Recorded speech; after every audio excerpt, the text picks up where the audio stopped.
ಪಟ್ಟಣದ ತಾಲೂಕಾ ಕಚೇರಿಗೆ ಗುರುವಾರ ಮಧ್ಯಾಹ್ನ ಜಿಲ್ಲಾಧಿಕಾರಿ ಶ್ರೀಧರ್ ದಿಢೀರ್ ಭೇಟಿ ನೀಡಿ ಪರಿಶೀಲನೆಯನ್ನ ನಡೆಸಿದರು.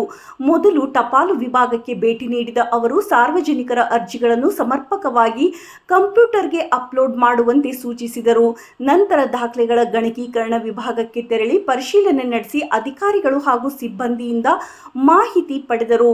ತಾಲೂಕಾ ಕಚೇರಿ ದುರಸ್ತಿ ಕೆಲಸ ವೀಕ್ಷಿಸಿ ತಹಶೀಲ್ದಾರ್ ನಾಗರಾಜ್ ಕೆ ಅವರಿಗೆ ಕೆಲ ಸಲಹೆಯನ್ನ ಸೂಚನೆಯನ್ನ ನೀಡಿದರು. ತಾಲೂಕಾ ಕಚೇರಿಯಲ್ಲಿ ಇದ್ದ ಸಾರ್ವಜನಿಕರಿಂದ ದೂರು ಆಲಿಸಿದ ಅವರು ಕುಂದುಕೊರತೆ ಅರ್ಜಿಗಳನ್ನು ಸ್ವೀಕರಿಸಿ ನಿಯಮಾನುಸಾರ ನಿಗದಿತ ಅವಧಿಯಲ್ಲಿ ವಿಲೇವಾರಿ ಮಾಡುವಂತೆ ಅಧಿಕಾರಿಗಳಿಗೆ ಸೂಚಿಸಿದರು.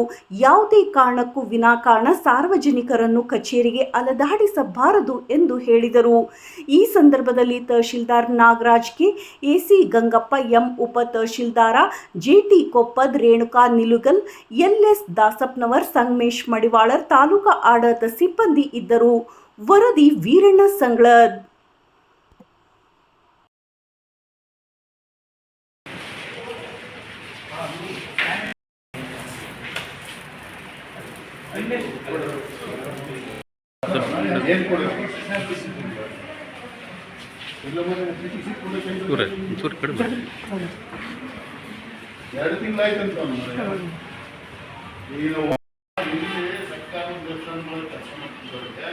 ದೇವಸ್ಥಾನ ಟೇಕ್ ಓವರ್ ಮಾಡಿದ್ದಕ್ಕೆ ಅವರ ಜೀವನೋಪಾಯಕ್ಕೆ ನಾವು ದುಡ್ಡು ಆದರೆ 100 ರೂಪಾಯಿ ಅದು ರೆಗ್ಯುಲರ್ ಕೊಡೋದಿಲ್ಲ. ಆಯ್ತು, 2 ಅರ್ಜಿ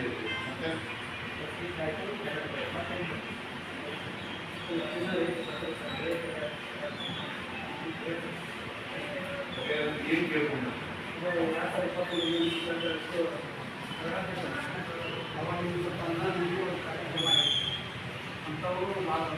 ಫ್ರೆಂಡ್ಸ್ ನೋಡ್ಕೊಂಡಿದೆ ಇಲ್ಲ